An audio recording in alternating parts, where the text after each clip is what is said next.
नहीं जाएंगे, वो जो कहेंगे सो वो बात कहने वालों में से हैं। तो मैं समझता हूँ ये कांग्रेस की अपनी एक रणनीति है, जिसके तहत वो अध्यक्ष रमेश को जी, मेरा एक उन्होंने। सवाल है आपसे। एक कमरे के अंदर अगर कांग्रेस चलानी है तो उसके लिए खड़गे जी बड़े उपयुक्त आदमी हैं। जो सोनिया जी कहेंगी, जो राहुल जी कहेंगे, जो प्रियंका जी कहेंगे, वो खड़गे जी करेंगे। पर कांग्रेस की इस समय जरूरत बंद कमरे में हाजी हाजी की नहीं, जनता के स्तर पर जय जयकार कराने वाले नेता की है। उम्र के 8 दशक पूरा कर चुके मल्लिकार्जुन खड़गे, क्या आपको वाकई लगता है जनता के बीच में कांग्रेस की खोई हुई साख को खड़ा कर देंगे? क्या नरेंद्र मोदी की आंधी जो देश में चल रही है, भाजपा का जो सुगठित संगठन पूरे देश में स्थापित है, इसको भेदने में मल्लिकार्जुन खड़गे के नेतृत्व में कांग्रेस सफल हो जाएगी? क्या वाकई आप मानते हैं कि मल्लिकार्जुन खड़गे के नाम मात्र से गांव गांव में मौजूद कांग्रेस कार्यकर्ता के अंतर्गत नया उत्साह, नया जोश, नया उत्साह पैदा हो जाएगा? क्या वाकई आपको लग रहा है कि इन सारी अपेक्षाओं को पूरा करने के लिए खड़गे एक उपयुक्त विकल्प है, और उस विकल्प के समर्थन में आज कांग्रेस के तमाम स्थापित नेता उनका नामांकन भरवाने के लिए मौजूद थे?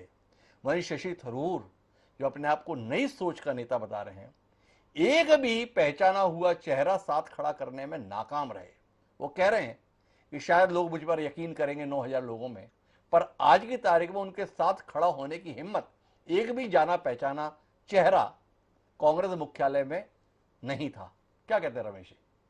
नहीं, निश्चित रूप से आपका आकलन बिल्कुल सही है। देखिए, दो चीज है। एक तो कांग्रेस की जरूरत, और दूसरा सोनिया गांधी, राहुल गांधी और प्रियंका गांधी इस परिवार की जरूरत। तो खड़गे जी कांग्रेस की जरूरत को पूरी करें ना करें, लेकिन कहीं ना कहीं इस परिवार की जरूरत को वो पूरा करते हैं। इसलिए उनके नाम का, तो फिर उनका नाम व्यापक हो। तो आप अगर देखेंगे तो जितने लोग प्रस्तावक थे, योजना जो बनाई गई है वो हर प्रांत के व्यक्ति उसमें एक प्रस्तावक रहा। मध्य प्रदेश भी रहा, राजस्थान भी रहा, छत्तीसगढ़ भी रहा, पंजाब भी रहा। तो कहीं ना कहीं उनको राष्ट्रीय स्तर पर प्रस्तुत करने की एक रणनीति है। जी। आप अगर ये देखें कांग्रेस के जो बदलाव कांग्रेस में कई कई आए हुए हैं, नेहरू जी से पहले की कांग्रेस और नेहरू जी के बाद की कांग्रेस, इसमें थोड़ा सा अंतर आया है। तो कहीं ना कहीं जन नेताओं का कांग्रेस में निरंतर अभाव होता चला गया।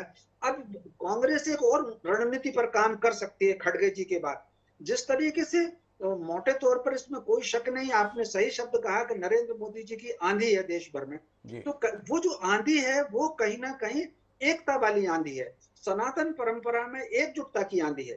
कांग्रेस जो एक काम कर सकती है, जो अंग्रेजों की नीति थी डिवाइड एंड रूल, जी। वो जातियों के आधार पर, वर्गों के आधार पर, क्षेत्र के आधार पर कुछ ऐसी नीतियां ला सकती है, कुछ ऐसे नारे उछाल सकती है कि ये जो एकत्रीकरण हुआ है, या ये जो कहीं ना कहीं यूनाइट हुआ है सनातन समाज, इसमें थोड़ा सा टूटा ना है, और इसमें से फिर कांग्रेस अपना लाभ ढूंढने की कोशिश करे। तो कुल मिलाकर रमेश जी बता रहे हैं देश के बिखराव की कीमत में कांग्रेस मजबूत हो सकती है। यह कांग्रेस के संदर्भ में संभावना बता रहे हैं रमेश जी, या कांग्रेस के संदर्भ में देश को सचेत कर रहे हैं रमेश जी? समझना जरा मुश्किल है। बहरहाल मैं अचल जी के पास चलता हूँ, और अचल जी आपसे समझना ये चाहता हूँ, आप मध्य प्रदेश से ताल्लुक रखते हैं। दिग्विजय सिंह जैसी संभावना को खारिज करके मल्लिकार्जुन खड़गे पर दांव लगाया कांग्रेस के वरिष्ठ नेताओं ने। गांधी परिवार प्रस्तावक में शामिल नहीं है, इसलिए मैं कैसे कह दूं कि गांधी